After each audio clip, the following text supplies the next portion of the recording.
이 하나님께서 오늘 주시는 메시지가 뭐냐면은 승리를 보장하고 있습니다. 그래서 이스라엘 민족이 지금 이제 어려움 당하는데 그럼에도 불구하고 승리를 보장하신다는 거예요.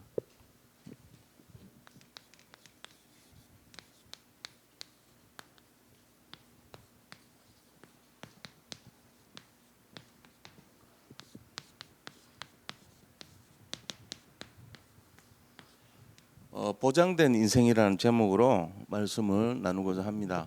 그래서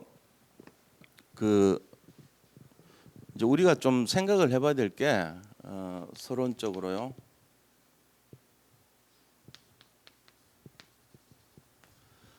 이 언약의 여정을 갑니다. 언약의 여정을 가는데 하나님께서 세우신 절대적인 계획 속에 이제 진행이 되죠. 그 다음에 결국은 하나님께서 이루시려고 하는 절대 언약을 성취하는 거예요. 그리고는 결국은 절대 목표를 우리가 걸어가는 거죠. 자, 이런 속에서 우리가 전체 성경의 전체를 줄거리 한번 본다면은 여기서부터 시작해서 이렇게 가는 거잖아요, 일종의. 그러면 이걸 하나 이제 좀 도표로 만든다면 언약의 여정 하면은 우리가 보통 CVDIP 얘기하죠. 이제 이런 쪽에 대한 내용을 많이 하지만 이거를 좀 압축을 한다면 성경에서 6월절이잖아요. 언약의 여정에 6월절. 언약을 잡았을 때 6월절 역사 일어나죠. 구원받는 거 말하는 거예요. 구원의 역사 일어나는 거죠. 그래서 6월절은 언약 잡은 자에게 주시는 구원이죠. 그 다음에 이제 수장절, 오순절 있잖아요. 오순절. 오순절 이 내용은요. 6월절부터 이 사이가 오순절이에요. 사실은. 중간에 불떡 이렇게 오순절이 아니고 6월절이 시작이 구원받고 그 다음부터 오순절이 시작되는 거예요. 언제까지요? 수장절 될 때까지요. 수장절은 천국이라고 볼 수도 있고요. 열매라고 볼 수도 있고 작품이라고 볼 수도 있죠. 여러 가지 의미가 있잖아요. 수장절은. 오순절은 뭡니까? 이것은 바로 성령이죠. 성령의 역사입니다. 자, 그러면은 이게 C라면 오순절은 VDI가 되는 거잖아요. 그죠? 비전과 꿈과 어떤 그 이미지란 말이에요. 그렇게 해서 수장절의 열매를 거두는 작품을 남기는 그것이 하나의 언약의 여정이란 말이에요. 이 속에서 시작되는 것이 하나님의 절대 계획과 절대 언약을 성취하고 절대 목표를 이뤄가는 거예요. 절대 목표가 뭔데요? 영혼 구원 시켜가지고 내가 구원받고 남 구원하는 거 이거잖아요. 그래서 이런 의미를 갖고 있다면 여기서 이제 VD라는 게 사실은 전 세계에서 성공한 사람들을 다 조사를 해봤더니 전부 이 VD가 있더래요. 그래서 VD는 뭐냐면은 공식이 R 요 공식이 있어요. 원래는. 근데 이거는 이제 실현하다는 의미잖아요. 뭐 리얼라이제이션 뭐 이런 식으로 실현의 의미는 어떤 비전과 드림을 갖고 있는 사람들은 성취가 된다는 것을 조사를 했더라고요. 그 이제 실제적인 이거 연구한 사람이 그 이탈리아의 초등학교 교사인가 그랬어요. 근데 그 사람이 시골 가서 발령 받아가지고 일하다 보니까 회의가 오는 거예요. 내가 뭐 이렇게 살아가지고 뭐 박봉에 뭐 하겠냐 싶어가지고 나도 좀 성공해보자 이래서 이제 연구를 한 거예요. 그래서 전 세계 재벌들, 성공자들, 모든 승리자들을 연구했더니 그 실현하는 R은 결국은 VD라는 걸 갖고 있구나 하는 걸 깨달은 거예요. 그래서 이분이 강연을 해가지고 전 세계에 막 영향을 끼치고 그랬어요. 그래서 이 사람한테 밑에서 받은 사람 중에도 막 재벌이 나오고 이런 역사가 막 일어났거든요. 굉장히 유명한 사람이 됐단 말이에요. 근데 거기에서 이 단순한 이거는 세상의 성공의 원리예요. 그럼 이걸로 끝나면 안 되죠. 이거를 하기 위한 구체적인 내용이 뭐냐 이거죠. 그럼 그 사람들은 어떤 지식과 지혜라는 걸 가지고 또 어떤 방법이란 걸 가지고 이걸 설명하는데 우리는 I로 설명해야 돼요. 말씀과 전도 가지고, 말씀과 기도 가지고 이 이미지를 나타낼 때 보조적인 요소가 있는데 그게 I란 말이에요. 그게 뭐냐?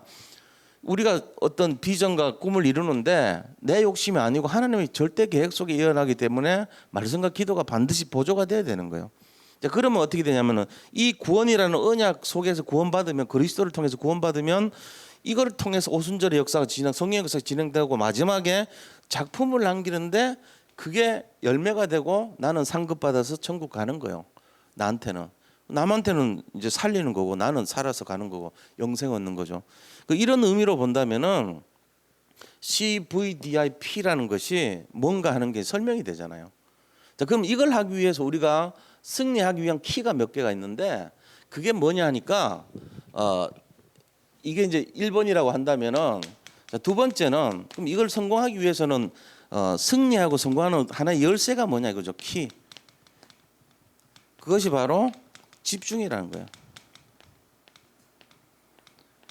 그래서 자기가 뭐든지 하나를 집중할 수만 있다면 다 성공합니다. 승리합니다. 자, 그럼 기도에 성공하려면 어떻게 되죠? 24시를 해버리면 돼요. 집중이니까. 그러고는 내가 실제적으로 응답 받으려면은 언약에 집중해버리면 되죠. 정말로 내가 하나님으로부터 엄청난 기적의 역사 일어나려면 전도에 집중해버리면 되잖아요. 왜냐하면 하나님 가진 기뻐하는 데 있으니까. 그래서 일단 기도를 먼저 본다면요. 기도에 집중을 어떻게 하냐 이거죠. 기도의 집중도 마찬가지라 이거죠. 첫째는 하루 일과가 여기서부터 여기까지인데 그러면 시작부터 해서 24시가 하루 일과인데 아침에 딱 보면은 아침에는 일어나서 잠깐 기도할 거 아닙니까? 그러고는 이제 스케줄 점검하고 잠깐 기도하고요. 스케줄 점검해요. 아침이니까. 그리고 뭐 밥 먹고 뭐 잠깐 운동하고 이 정도 할 거 아닙니까? 아침은 길지 않아요, 사실은. 잠깐 준비하는 정도, 준비란 말이에요. 그럼 밤은요? 밤이라고 한 쪽에 속하는 쪽은 결국은 밤도 조금 그냥 잠깐 기도해요. 그리고 내일을 준비하죠. 내일을 준비하는데 내일 준비하는 걸 가지고 사모니라고 해요. 그럼 보세요. 아침이 있고 낮이 있고 밤이 있잖아요. 이 중에 우리가 집중이라는 개념을 가지고 한다면 밤은 준비하고 사모를 하고 자요. 뭐 잠자는데 뭐 집중이 되겠어요? 그냥 자는 거지. 자, 아침도 집중이 됩니까? 눈 일어나가지고 세수하고 뭐 준비하고 스케줄을 준비하는 시간이에요. 그러면 진짜 집중의 시간은 언제일까요? 낮입니다. 그러니까 이게 사모늘 중에도 포인트가 낮이란 말이에요. 이 수장절, 오순절, 6월절, 오순절, 수장절 중에서도 오순절 쪽에 대한 부분이 안 되면 실패해요. 왜냐하면 구원은 잠깐 동안에 구원받잖아요. 어떤 면에서 수장들도 천국도 잠깐 사이에 죽어요. 이거 뭐 많이 준비하지도 않아요. 우리가 한 일주일 안에 죽을 수도 있어요. 뭐 아프다가 이래 누워 있다가 죽는 거죠, 그냥. 구원 받는 것도 어느 날 내가 문 열고 마음 딱 받아들이면 그때 구원 받잖아요. 나머지 전체가 VDI가 돼야 돼요. 이게 이제 안 되면은 이 역사가 안 일어나면 인생 의미 없어야 됩니다. 오순절의 역사가 다 진행돼야 돼, 내 인생에. 그 다음에 내가 승리한테 집중하는 것도 기도라는 걸 하나를 보더라도 아침이냐 낮이냐 밤이냐 보면요. 실제로 집중하는 키는요. 낮이에요. 아침은 준비하는 거고 밤은 잠자는 시간이에요. 내일 준비하는 정도. 낮에 어떻게 하는가에 따라서 그날 승리가 다 결정돼 버려요. 그래서 낮에 집중하는 건데 어떻게 집중해야 되냐. 그게 바로 무시기도입니다. 이게 24란 말이에요. 따로 시간 내서 기도할 수가 없어요. 그럼 보이는 것마다 기도하는 거예요. 보이는 것마다. 계속 문제 생길 때마다 그거 놓고 기도하고 그 다음에 또 어떤 내용이 있을 때마다 복음 갖고 기도하고 계속 이게 돼버리는 거예요. 하루 종일 24시가 되면 이게 집중이 되면서 오는 응답이 25시가 오는 거죠. 그 결과가 25시라는 거예요. 그리고 더 나아가서는 영원이라는 응답이 오고 결국은 237 나라 살린다는 거예요. 그 우리가 오늘 두 가지만 생각해 보는데 언약의 여정을 가는 데 있어 가지고 진짜 중요한 키가 뭐냐? 오순절이 중요하다. 왜? 이미 6월절 끝났잖아요. 나의 6월절은 구원받은 거잖아요. 그럼 나의 수장절은 내 미래잖아요. 그러면 이거를 이루고 하기 위한 중간 과정이 전부 오순절 역사예요. 처음부터 끝까지가. 이게 지금 우리가 살아야 될 시간표 스테이지란 말이에요. 그럼 나의 스테이지에서 어떻게 할 것인가? 그게 바로 VDI라는 걸 갖고 있어야 된다. 그럼 내 꿈은 뭐고 내 비전은 뭐고 내 꿈은 뭐고 나는 말씀 기도를 어떻게 적용할 것인가? 이게 중요하다는 말이에요. 그 메시지는 왜 받습니까? I 부분이거든요. V와 D를 이루기 위해서 내가 강단의 말씀을 잡아야 되고 인도를 받아야 되는 거예요. 그리고 내가 승리하는 열쇠는 집중하면 승리하는데 기도 하나를 보더라도 아침도 아니고 밤도 아니고 낮이 중요한데 이 낮을 어떻게 승리하는가에 따라서 그날 성패가 결정돼 버립니다. 그리고 승리하기 위해서는 준비를 하는 것이 사모늘이고 스케줄 관리하는 거죠. 그러나 그걸 하기 위해서는 반드시 해야 될 것이 기도인데 기도라는 것이 현장이잖아요. 그럼 현장은 낮이란 말이에요. 낮에 내가 행동할 때 모든 것을 기도로 붙여야 되는 거예요. 그게 이번에 세가족 훈련에서 나온 말씀이에요. 윤 목사님이 그렇게 얘기했어요. 24기도를 하라. 여기에 승부를 걸어라 그랬어요. 그게 되면은 다 승리한다 그랬어요. 낮이 중요하다 이랬거든요. 맞는 거예요. 제가 보면서 아 일리가 있다. 저거 확실히 맞다. 저거 그거 안 하고 기도하라고 막연해요. 사람들이 어떻게 기도하죠? 지금 내가 처한 상태에서 그걸 승리해야 될 거 아닙니까? 그걸 하는데 단 우리가 자기 동기나 조급함이나 자기 어떤 열심에 빠져버리면 바리새인도 최선을 다했거든요. 그렇게 돼버려요. 제가 어제 골로새서 보면서 받은 은혜가 그겁니다. 요거는 이제 이걸로 끝내고요. 여담으로 말씀드리면 나름대로 성경에 보면은 사람들이 다 이렇게 복음적인 내용을 가지려고 많이 애를 씁니다. 전주교도 그랬고 다 나름대로는 뭔가 해보려고 했던 사람들이에요. 안 한 게 아니에요. 처음부터 동기 갖고 한 게 아니에요. 처음에는 뭔가 복음적으로 해보려고 했던 거예요. 그런데 각자의 시간표와 여건과 환경에 따른 신앙을 해버렸죠. 골로새라는 지역에 한 10개에서 15 정도 팀들이 모여서 골로새 교회를 이제 세웠잖아요. 그럼 거기에 주축 멤버들은 뭐 거기에 보면 뭐 이 빌레몬이라는 사람이 주축이잖아요, 그죠? 그리고 오네시모라는 사람이 나중에 가담이 되고 아키포라는 사람도 있고 그 주변에 그런 사람들이 막 모여 있습니다. 근데 바울이 왜 골로새 편지를 보냈냐 하니까 그 사람들의 색깔이 다 묻어 나와서 복음적이라고 얘기를 하더라는 거예요. 그러니까는 교회가 너무 시끄러운 거예요. 나는 복음을 이렇게 본다. 나는 이렇게 본다. 각자의 색깔에 따라서 복음을 해석하는 게 달라요. 왜? 그 전에 있던 신앙의 색깔이 묻어 나오는 거예요. 그 전에 불교 믿었던 사람은 불교식으로 복음을 해석해 버리고 또 다른 종교를 믿었던 사람은 조라스터교는 조라스터식으로 하고 그런 것들이 막 모여 있는 게 너무 보이니까 사도 바울이 딱 편지를 보낸 거예요. 아니, 니네들이 말하는 그거 아니야. 다 틀렸어. 그 복음 아니고 그거 복음 아니고 복음은 그리스도야. 이게 딱 얘기한 거예요. 그게 골로새예요. 그러니까 우리 골로새서를 왜 중요하냐? 골로새는 모든 것이 그리스도에서 시작된다. 이거를 강조하고 있단 말이에요. 똑같아요. 나머지 편지 서신서도 전부 문제가 있어가지고 복음을 해석하려고 하니까 그걸 막으려고 보낸 게 서신서예요. 전부 다. 그럼 우리가 여기서 똑같이 알아지 않습니까? 우리가 이런 내용을 가지고 눈을 펼치지 않으면은 자꾸만 딴 길로 가요. 나는 내 나름대로는 바리새적으로 잘한다고 하는데 지극히 잘하는데 하나님 볼 때는 아닌 거거든요. 틀린 거 하고 있는 거예요. 나는 막 너무 열심으로 특심으로 구약의 어떤 그런 율법을 가지고 막 하는데 하나님 볼 때는 아닌 거거든요. 회칠한 무덤이라고 그러거든요. 독사의 자식들이라고 그랬어요. 얼마나 억울하겠어요. 근데 하나님 볼 때는 그렇게 하는 거예요. 그럼 우리가 하는 이 내용도 복음이 돼야 되는데 어떻게 해야 됩니까? 그러니까 그 복음을 희석하지 않도록 하려면은 기준이 뭔가를 알아야 되는데 그게 바로 말씀기도 전도가 기준이 된 거예요. 방향이. 이 내용에서 진행돼야 된다는 겁니다. 그 뭐 특별한 게 아니거든요. 특별하지 않아요. 그러니까 다 잘못하면 착각할 수 있다는 거예요. 그러나 진짜 바른 복음, 참된 복음을 하려면은 뭔가를 잡고 있어야 돼요. 그게 뭐냐? 언약 속에서 진행해요. 그러니까 그리스도에 집중하는 것이 가장 중요한 내용입니다. 자, 그럼 집중이 됐다면 그 다음에 오는 것이 뭡니까? 집중했다면은 이제 하나님이 치유의 역사를 일으키죠.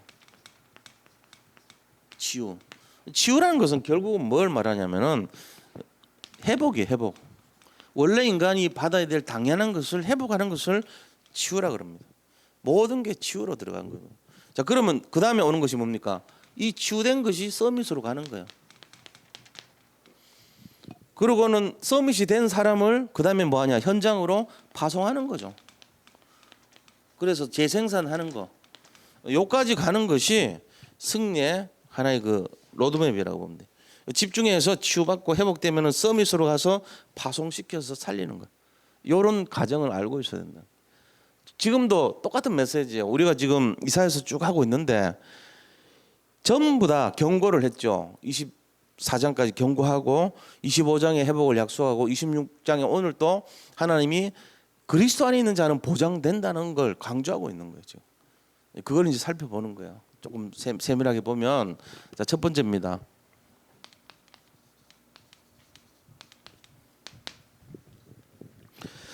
보장된 인생입니다.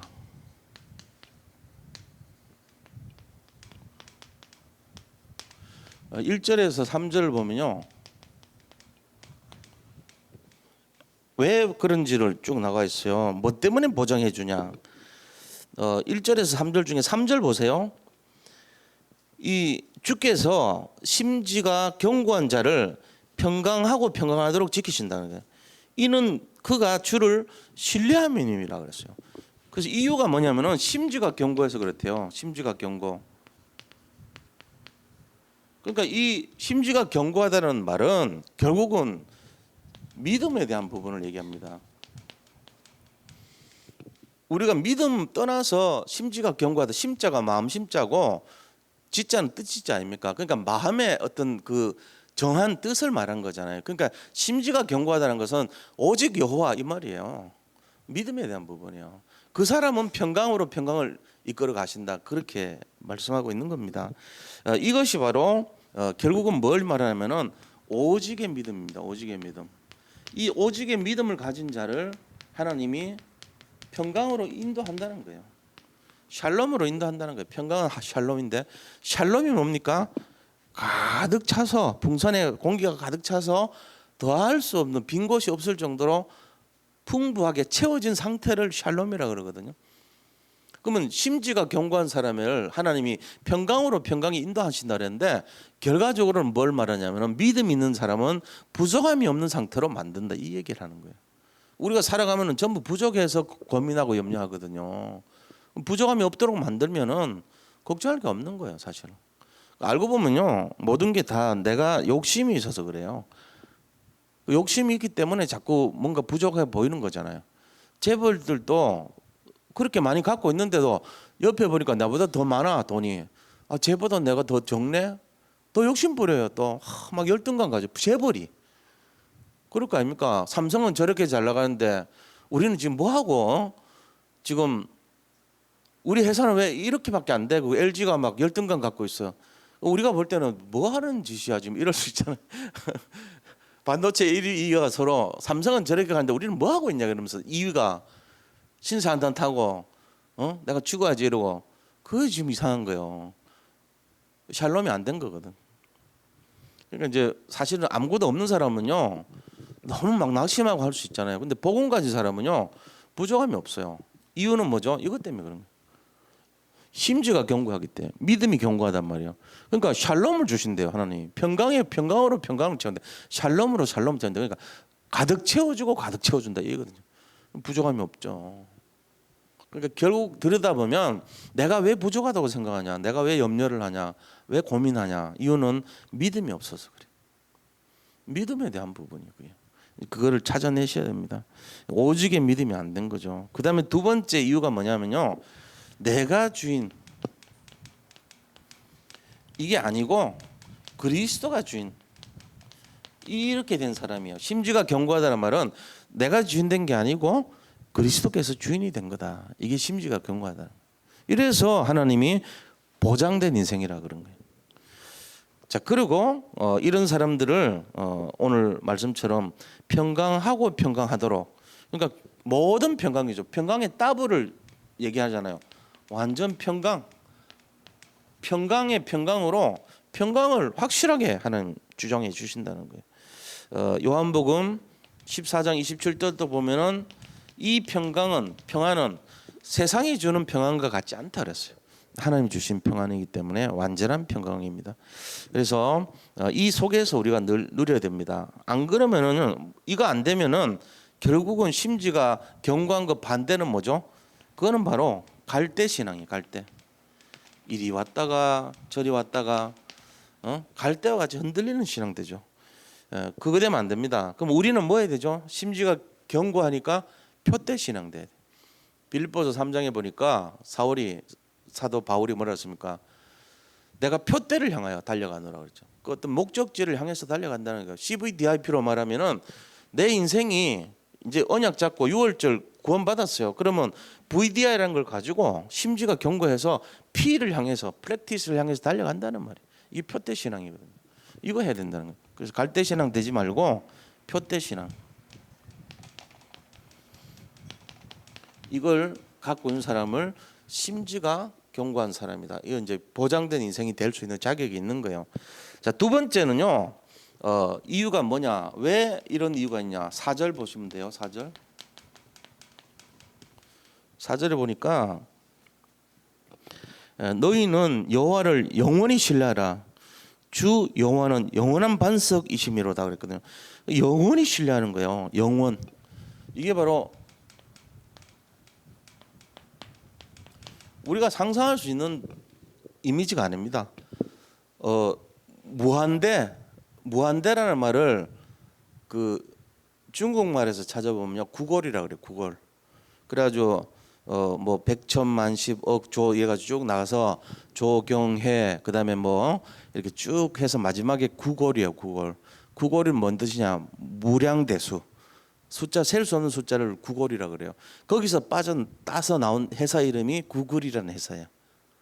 구글이라는 뜻은 뭐냐면은 셀 수 없을 정도로 큰 어마어마한 숫자 이 말인데 무한대 그게 영원이잖아요. 상상을 못하는 말이에요. 이거 속에 있단 말이에요. 영원히 하나님이 영원한 반석이다. 그리스도를 말하는 거예요.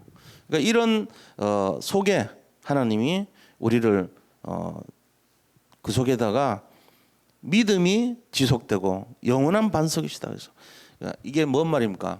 항상이란 뜻이 항상 언제나 그리고 변하지 않는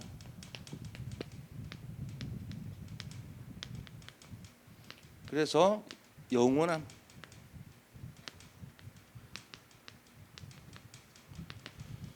이러기 때문에 보장된 인생이라는 거예요. 우리가 믿는 하나님이 만약에 시시로 막 떠나고 변화되고 반석 같지 않고 물러갔고 이러고 막 그러면 안 되죠. 하나님은 견고하신 분이고 변하지 않는 분이고 항상 일정한 분이에요. 그러니까는 그 하나님이 속성대로 우리가 하나님을 신뢰할 수가 있는 거죠. 심지가 견고한 사람 그거는 바로 이 영원한 축복 속으로 들어갈 수 있는 자격이 있다는 거예요. 그래서 그런 내용을 잘 이해를 하시고 이제 신앙생활에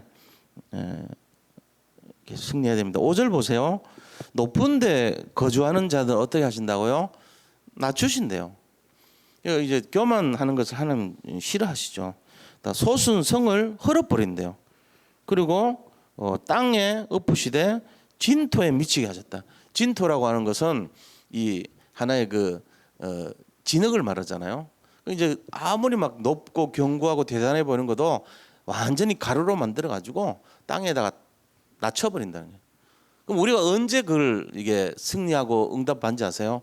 자기가 완전 바닥에 떨어왔을 때 그때 깨닫는 거예요. 악인들은 이를 갈며 자기의 그런 처지를 막 비관하고 낙심하지만 의인은요 오히려 그런 어려운 환경이나 사건을 통해서 깨달아요. 겸손을 배운 거예요. 지금 그 얘기 뒤에 나와요. 또 그래서 그런 내용들을 잘 봐야 돼요. 그래서 6절 보세요. 발이 그것을 밟으리니 사람들이 막 짓밟습니다. 빈궁한 자의 발과 곤뼘한 자의 걸음이다. 그다음 의인의 길은 정직하며 정직하신 주께서 의인의 첩경을 평탄하게 하신다. 결국은 겸손을 배우게 하고 의로움을 배우게 하는 거예요. 자기가 낮아질 때 이런 일을 겪을 수 있도록. 그래서 우리가 모든 환경 있죠. 지금 놓여 있는 환경을요 감사하시기 바랍니다. 원망할 게 아니에요. 그게 다른 나를요 어떤 면에서는 하나님이 이뤄 가시는 과정입니다. 이 땅에 살면서 뭐 잘 먹고 잘 사는 기준이 뭐가 있습니까? 구원받으면 그게 딱 공평한 거예요. 구원에서 다 승부를 걸어야 됩니다. 자, 그리고 또 이제 하나님이 보장된 인생인 우리 인생에 있어서 두 번째는요, 환난과 역경에 대한 부분이에요. 8절부터 나와요.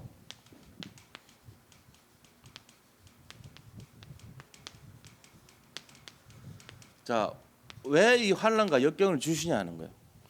8절에서 10절 보세요. 뭐 때문에 그러냐?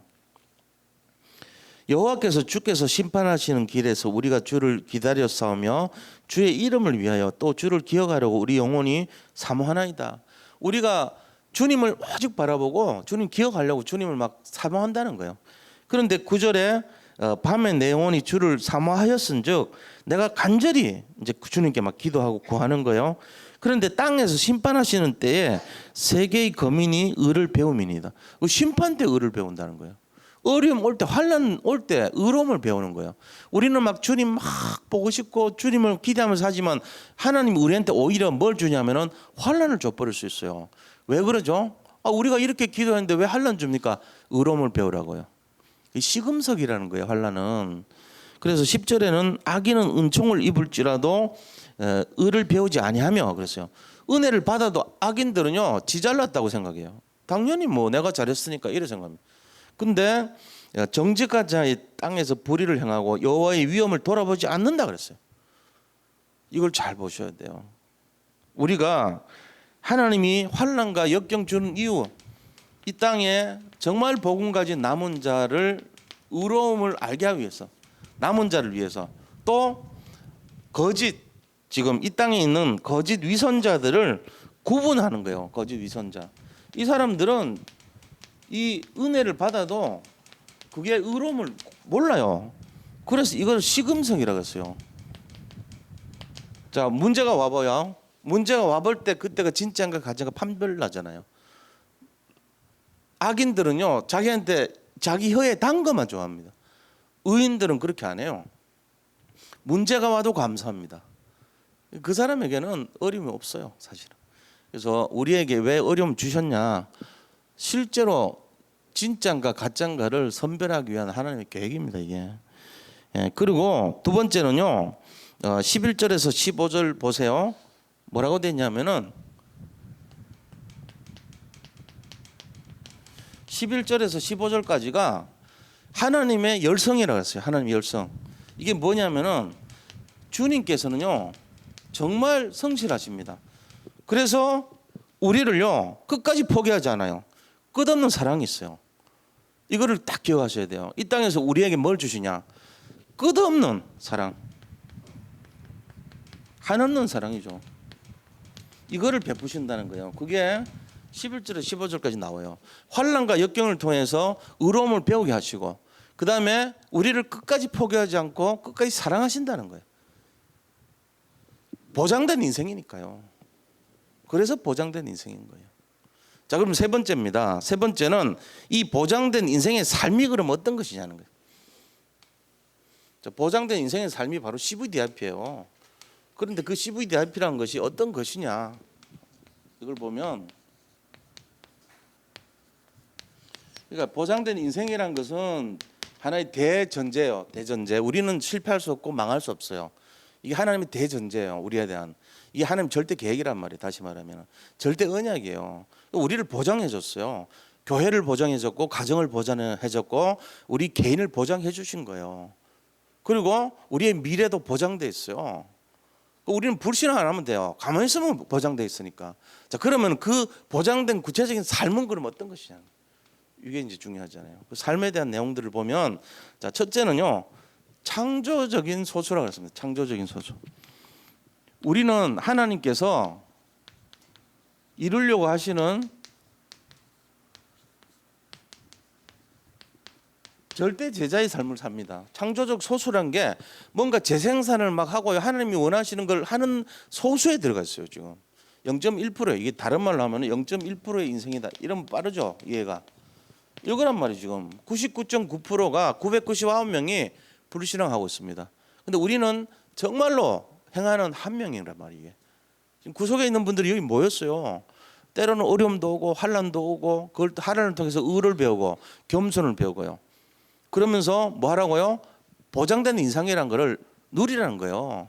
오히려 감옥이 특권이잖아요. 사도 바울이 감옥에 간 게 특권이라니까요. 근데 어떤 사람들은 바울이 감옥 간 것 때문에 박수를 칩니다. 고소하다, 잘 됐다 이러고. 어떤 사람은 그 감옥 들어간 것 때문에 더 복음을 전한다 그랬어요. 개인이 다릅니다. 의로움을 배우는 사람은요 하는 게 다르죠. 지금 환난 속에 들어갔는데 내가 감사함이 막 넘쳐요. 짜증 나는 게 아니고 내가 진짜 이것 통해서 우리가 막 더 새로워지고 갱신될 것 같고 더 복음으로 막 달려갈 것 같고 이거 깨닫는 거예요. 그게 의로움이거든요. 근데 그게 아니고 막 원망합니다. 막 왜 이렇게 나는 내 인생이 꼬여 있고 막 이렇게 얼렸고 그게 이제 악인들의 모습이에요. 그런 분들 없어요. 우리는 감사함으로 받아들이잖아요. 그렇잖아요. 이게 창조적 소수의 삶을 사는 거예요. 우리가 좀 다릅니다. 세상 말로 보면은 좀 다르네 저 사람 이래 나오는 거예요. 그 사람의 인생이 된다는 거예요. 왜? 이 대전제가 보장된 인생이니까 걱정할 거가 없어요. 우리는 병 들어도 괜찮아요. 병 깊이 들수록 오히려 은혜가 될 수 있어요. 어차피 이 땅에 사는 것이 다가 아니거든요. 영생을 준비하는 시간표입니까? 내가 깊은 병에 들어갔어요. 복음을 깊이 알았어요. 그 축복이죠. 여기서 잘 먹고 잘 살았어요. 복음 몰라요? 저주예요. 0.1% 못 들어와요. 99.9% 중에서 최고 잘 먹고 잘 살았어요. 배는 어마어마하게 나오고 하루 종일 뭐 먹을까 고민하고 의미 없는 인생 사는 거예요. 그 짐승 같은 인생이죠. 근데 나는 지질이 힘든데 사실은 복음에 너무 막 깊이 들어가고 하나님은 특별히 훈련시켜가지고 세계에서 0.0001%로 짱 중에 짱으로 만들어놔서 복음에 가장 깊이 있게 깨달은 사람으로 그게 축복이라니까. 그렇잖아요. 지금 그런 거예요. 그래서 창조적 소수의 삶이라는 게 뭐냐? 다시 말하면 제자 인생입니다. 절대 제자죠. 아무도 이거를 흉내낼 수가 없어요. 절대 제자. 그렇죠? 어떤 어려움도 감사함으로. 그다음에 천명의 사람, 천명을 누려요. 천년의 응답. 천년의 응답을 누리는 그런 사람이요. 자, 그다음에 창조적 소수는 어떤 겁니까? 현장 살리는 사람입니다. 이 사람만 가면 현장 살아요. 전부. 누가 어떤 문제를 갖고 와도 살려버려요. 나한테만 오면은 죽었던 사람이 나를 거쳐가면 살아나. 이렇게 돼야 되잖아요. 이게 진짜 비밀이거든요. 창조적 소수의 인생, 0.1% 인생. 자, 그럼 이런 사람은 도대체 보장된 삶이 어떤 거냐? 하나님이 특별하게 쓰시는 일꾼입니다. 많지는 않아요. 그런데 7 재앙이 왔을 때 7명의 렘넌트 통해서 다 살렸듯이 하나님이 창조적인 소수를 통해서 전 세계를 살리는 일을 한다는 거예요. 지금도. 그 제자들이 많지는 않죠. 그러나 그 부름받은 제자들을 통해서 이 시대와 교회와 현장과 가정 가문을 다 살렸다는 겁니다. 그 증거가 성경에 나와 있잖아요. 그래서 하나님 쓰시는 일꾼은 특징이 뭐냐? 그리스도 빼놓고 다 버리는 사람이에요. 이게 하는 게 다락방이에요. 사실은 다락방이 뭐냐면요, 그 사람이 갖고 있는 운명사주 팔자 꺾어주는 것이고, 두 번째는 그리스도만 남기고 다 버리는 삶을 만들어가는, 이뤄가는 그런 인생이 되게끔 하는 것입니다. 이게 오직 그리스도만 남기는 것. 자기가 그렇게요, 그리스도만 남기고 다 버리는 사람, 그리고 다른 사람을 그리스도만 남기고 다 버리도록 하는 사람, 그게 다락방이에요. 저도 이제 그거 생각하고 살아요. 내가 내 인생을 나중에 마지막에 털면 그리스도 이외에는 아무것도 없는 사람이 돼야 되겠다. 그리스도 말고 딴 거 잡고 있으면 그거 전부 틀린 인생 아니겠냐. 그런 생각을 많이 해봤습니다. 뭐 그렇다고 제가 뭐 되겠습니까만, 우리 원로 목사님 앞에서 너무 죄송한 지금 말씀한다는 것 자체가 좀 송구스러워요, 솔직히. 근데 복음으로 얘기하니까 제가 이렇게 그냥 하는 거예요. 이런 내용이란 말이에요. 그리스도만 남기고 하는 거 쉽지는 않겠죠. 근데 그렇게 되어가는 인생이 돼야 되지 않겠냐. 그걸 위해서 우리가 진짜 집중해야 될 게 62가지 삶이란. 이제 지금은 애들 외우는 거 하는데 이게 쭉 해보니까요, 62가지를 제가 계속 하니까 처음에 도대체 안 외워지더라고. 그래서 내가 먼저 체질 되려고 이제 한 거예요. 애들 6학년부터 해가지고 딱 불러갖고 지금 2학년까지 왔거든요. 지금 4기수 마쳤어요. 8명씩 84 32명 졸업했죠. 지금 하면서 이제 느끼는 게 아이들이 계속 하잖아요. 3달씩 1년 지금 했거든요. 12개월을 한 거예요. 그중에 이제 마지막에 시합 붙여보면 1분 30초 안에 다 외운 애들이 몇 명 나오더라고. 시호 같은 애는 머리가 되게 좋아요, 사실은. 시호 니 한번 해봐 그러면요 막 합니다. 뭐 일심자심치성 근데 1분 3초 걸려. 62가지. 뭐 어른들은 잘 몰라 62가지가 뭔지도. 근데 그걸 다 뜻도 알아 얘가. 탈무드 토라 쉐마 말고 성경 해야 되고 뭐 해야 아니고 뭐고 해야 되고 7가지 달란트 다 알아요. 뭔 말인지도 모르는 분들도 있을 수 있어요 여기에 혹시라도. 근데 그렇게 해서 1분 30초 만에 끝난다니까요.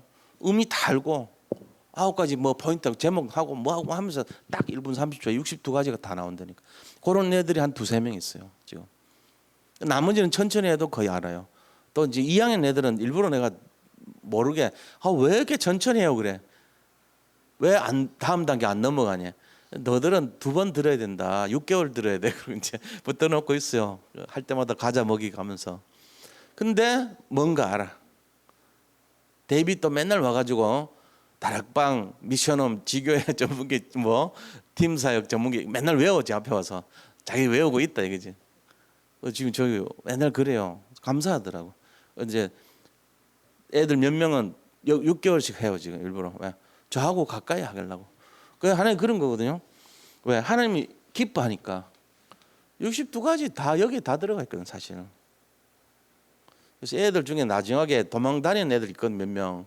다 잡아갖고 이제 마지막 끝에 다 한번 해야까지 그런 생각도 해요. 하는데 보장된 인생 속에서 우리가 가는 내용입니다 이게. 그러면 결론이 뭐냐 하는 거죠. 결론.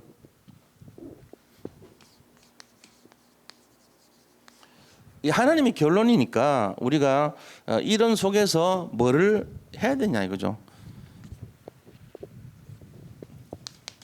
증인입니다.